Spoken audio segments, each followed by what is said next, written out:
এসব কি পড়েছো তুমি? One piece?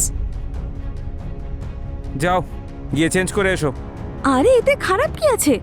তোমাকে কতবার বলেছি আমি এইসব ছোট ছোট কাপড় পরে আমার সামনে তুমি আসবে না। এটা পরলে অসুবিধা কি আছে সেটা তো বলবে। এক্ষুনি বলছি আমি তোকে। ওকে ভালো করে জিজ্ঞাসাবাদ করো, কিছু না কিছু তো ঠিক পাওয়া যাবেই। হ্যাঁ sir. Inspector sir, sir sir please আমার বুকে খুঁজে দিন স্যার, আমি ওকে ছাড়া বাঁচব না স্যার, প্লিজ স্যার। দেখুন নিজেকে সামলান, পুলিশ আপনাদের সাহায্যের জন্যই আছে। বলুন কি হয়েছে? কালকে রাতের কথা স্যার।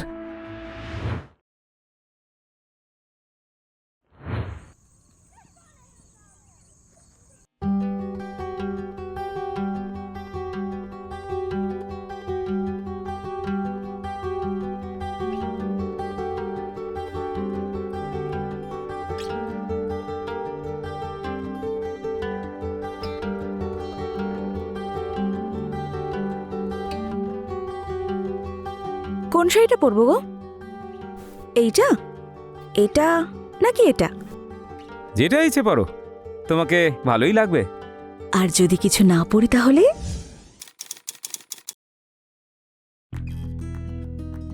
হায় কি বললে তুমি? তাহলে তো কথাই নেই।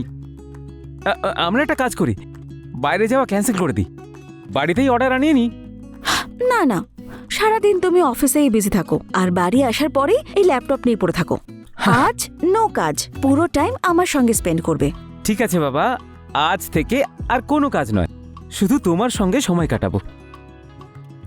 তুমি কিন্তু রাগ করো না, এবার ভালো করে হাসো দেখি। হায়, কি মিষ্টি লাগছে। এবার যাও তাড়াতাড়ি রেডি হয়ে নাও। হ্যাঁ 5 মিনিট আসছি। হুম।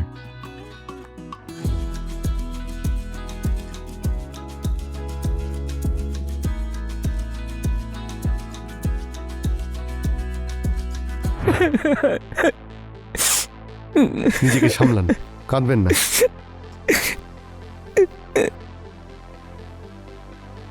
নিন জল খান। না স্যার, আমি কিচ্ছু চাই না, আমি শুধু আমার রাধিকাকে ফিরে পেতে চাই, প্লিজ স্যার। আচ্ছা তাহলে তারপরে কি হলো?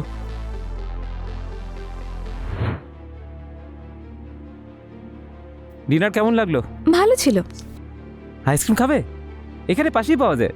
না আমি খাবো না। আরে বাবা মাত্র 5 মিনিট, আমি এই যাবো আর এই আসবো, তুমি এখানেই দাঁড়াবে, ঠিক আছে? ওকে।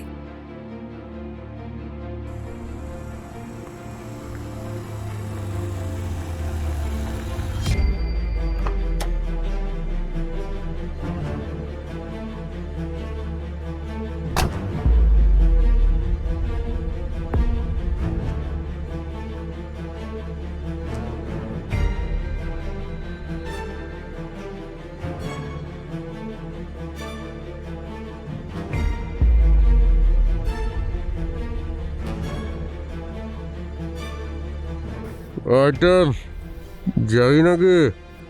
চল না, বল না কত টাকা নেবে? দেখো আমি কিন্তু ওই রকমই একদমই নই, আমার হাজবেন্ডকে ডাকবো এক্ষুনি। আরে সব মেয়েরাই বলে যে আমি ওরকম মেয়ে নই। বল তোর কত টাকা চাই? আরে যাও এখান থেকে তোমরা। এই চল চল আরে চল। বলছি। ছাড়ো আমাকে, এই ছাড়ো। ছাড় ওকে। হ্যাঁ, আরে তুই কে? যা এখান থেকে। সালা ও আমার বউ। আরে তোর মতো কি হয়েছে? চল এখান থেকে, এখন আমার পছন্দ হয়ে গেছে। যা এখান থেকে, যা এখান থেকে, যা।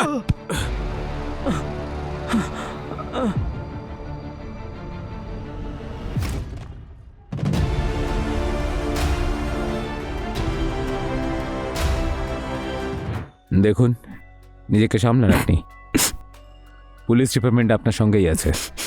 আমরা আপনার স্ত্রীকে খুব তাড়াতাড়ি খুঁজে বের করব আর ওই দোষীদের কঠিন থেকে কঠিনতম শাস্তি দেব। আপনি বাড়ি যান।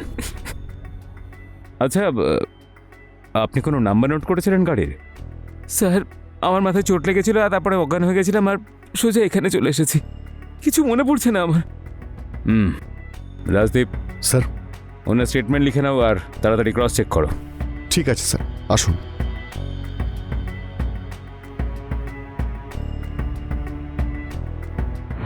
প্রচণ্ড ঝড় হওয়ার পর ফসলের যে অবস্থা হয়, অজয়ের লাইফেরও সেই অবস্থা হয়েছিল। এই অপরাধে ভরা দুনিয়ায় সাধারণ মানুষের সঙ্গে কখন কি হয়ে যায় বলা মুশকিল। দেশে আইন ব্যবস্থা থাকা সত্ত্বেও কিছু অপরাধীদের উপর এর কোনো প্রভাব পড়ে না।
যেভাবে আপনি বলেছিলেন স্যার সেভাবে জিজ্ঞাসাবাদ করেছি। অজয় আর রাধিকা ওরা রেস্টুরেন্টে খেতে তো গিয়েছিল, আর অজয় ওখান থেকে বারবার পার্সেলও নিয়ে আসতো। স্যার আমার মনে হয় কেসটা একেবারে ওপেন, এটা কোনো লোকাল কারোরই কাজ। না, এই কাজ কোনো লোকাল লোক করেনি, কেউ বাইরের করেছে। তোমরা কি সিসিটিভির ফুটেজ চেক করেছো? স্যার রেস্টুরেন্টে তো সিসিটিভি আছে, কিন্তু যেখান থেকে রাধিকা অপহরণ হয় সেখানকার আশেপাশে কোনো সিসিটিভি নেই। আমি অনেককে জিজ্ঞাসাবাদও করেছি, কিন্তু কোনো প্রমাণই নেই স্যার। যত দিন যাচ্ছে কেসটা প্যাচালো হয়ে যাচ্ছে। ওই রেস্টুরেন্টের নাম কি বলেছিলে তুমি? সার্থক রেস্টুরেন্ট অ্যান্ড বার। সার্থক রেস্টুরেন্ট অ্যান্ড বার। একটা কাজ করো, অজয়ের অফিসে যাও আর ওর কলিগদের জিজ্ঞাসাবাদ করো ফার্স্ট। স্যার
হ্যাঁ রাজদীপ বলো। স্যার আমি অজয়ের অফিসে আর আশেপাশে প্রতিবেশীদের কাছে জিজ্ঞাসাবাদ করলাম, বিশেষ কিছু তো জানতে পারিনি।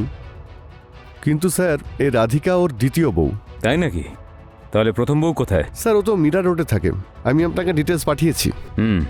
একটা কাজ করো, আশেপাশে জিজ্ঞাসা করো, হয়তো কিছু জানা যাবে। Okay sir.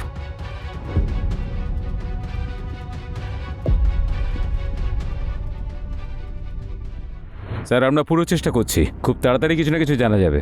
ওকে স্যার, জয় হিন্দ স্যার। স্যার, আমরা আশেপাশে জিজ্ঞাসাবাদ করলাম, প্রতিবেশীরা ওদের কথা বলল যে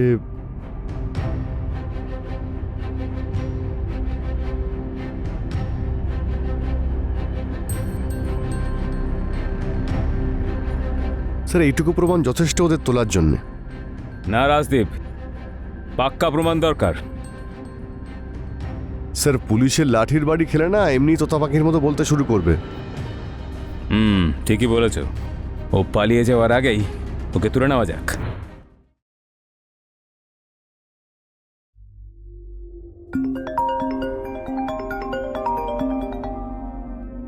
হ্যালো, অজয়বাবু, রাধিকার খবর পাওয়া গেছে, আপনি পুলিশ স্টেশনে চলে আসুন। কি খবর পাওয়া গেছে?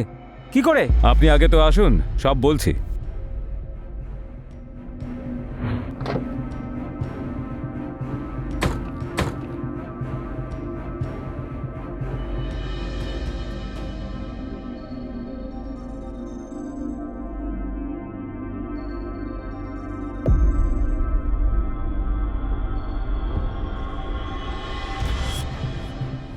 কিরে, তুই কোথায় পালাতে চাইছিলি? হ্যাঁ, স্যার আমি তো পুলিশ স্টেশনেই যাচ্ছিলাম।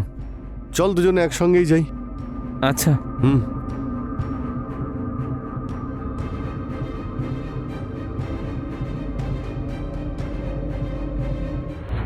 বল রাধিকা কোথায়, বল।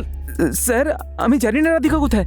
আরে শিয়ানা, হ্যাঁ। পুলিশকে কি মনে করিস? হ্যাঁ, সত্যি করে বল, রাধিকা কোথায়? বল। স্যার আপনারা কি বলছেন আমি কিচ্ছু বুঝতে পারছি না স্যার। সব বুঝতে পারবি তুই। ম্যাডাম, অঞ্জলিকে নিয়ে আসুন।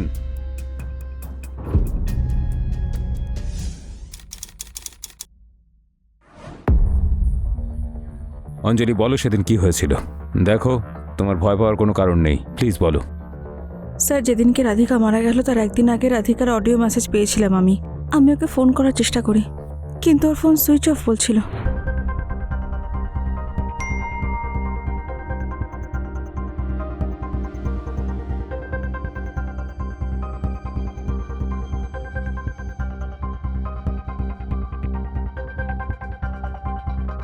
The number you're trying to call is currently not reachable.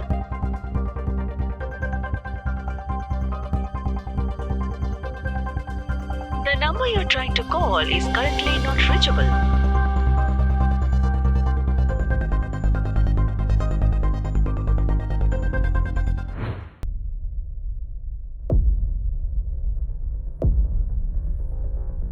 Sir, বাড়ি গিয়ে জানতে পারলাম যে ও বাড়িতে নেই। পরের দিন যখন গেলাম তখন অজয় বলল মাসির কাছে গ্রামে গেছে ও, আর ফিরে আসার পরে কথা বলাবে। স্যার, এই যে অডিওটা।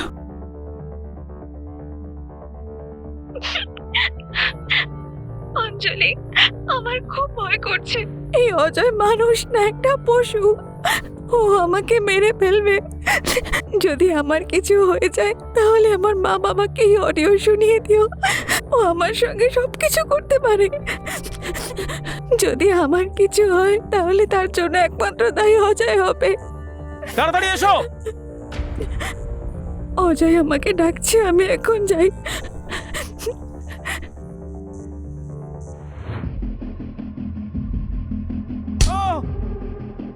এবার সত্যি করে বল, রাধিকা কোথায়, বল।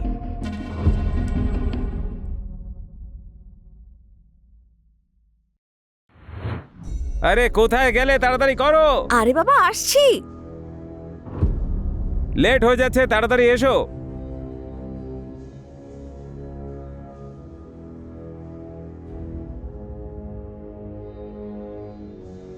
যাওয়া যাক।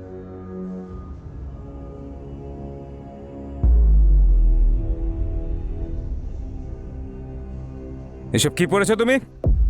One piece. যাও গিয়ে চেঞ্জ করে এসো। আরে এতে খারাপ কি আছে? তোমাকে কতবার বলেছি আমি, এইসব ছোট ছোট কাপড় পরে আমার সামনে তুমি আসবে না। এটা পরলে অসুবিধা কি আছে সেটা তো বলবে। এক্ষুনি বলছি আমি তোকে, আমার সঙ্গে তর্ক করবি?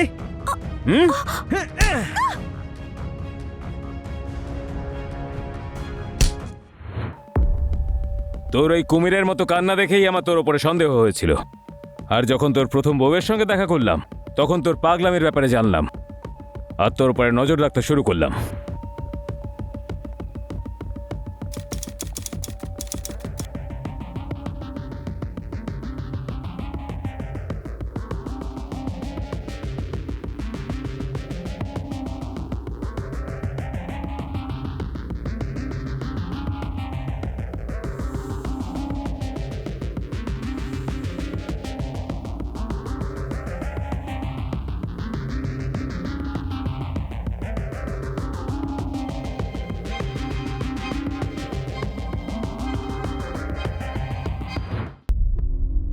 এবার বল, রাধিকা কোথায়? বলবি কি? বল। মেরে ফেলেছি আমি ওকে। খুব বেশা সেজে ঘুরছিল, শরীর দেখানোর শখ জেগেছিল ওর, সেই জন্য মেরে অ্যাসিড দিয়ে জ্বালিয়ে দিয়েছি আমি ওকে।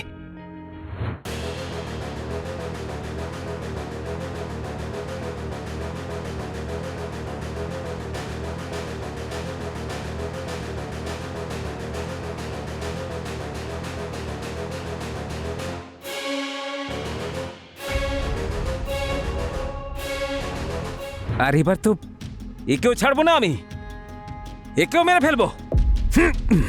আইন থেকে বাঁচবি তবে তো, তোর ফাঁসির ব্যবস্থা তো আমিই করব।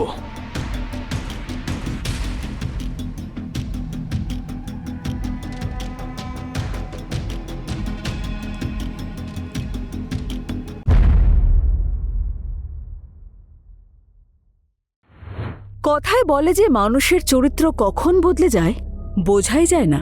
অজয়ের মতো ভক্ষকেরা এই সমাজে চারিদিকে ঘুরছে। এরা আপনার আমার মতো সাধারণই হয়। বহুবার এরকম দুমুখ মানুষেরা সমাজকে এমনভাবে ঠকায় যে আমরা সবাই সেটাকেই বিশ্বাস করি। এদের থেকে আমাদের সাবধান থাকতে হবে। আর যদি আপনার এতটুকু সন্দেহ হয় তাহলে শীঘ্র সুরক্ষিত স্থানে গিয়ে নিজেকে এরকম পশুদের হাত থেকে বাঁচাতে হবে। আমি হলাম কাঞ্চন আওয়াস্তি আর আজ বিদায় নিচ্ছি। আবার দেখা হবে ক্রাইম চক্রের একটা নতুন এপিসোডে নতুন কাহিনী নিয়ে। ততক্ষণ সুরক্ষিত থাকুন, সাবধান থাকুন। জয় হিন্দ।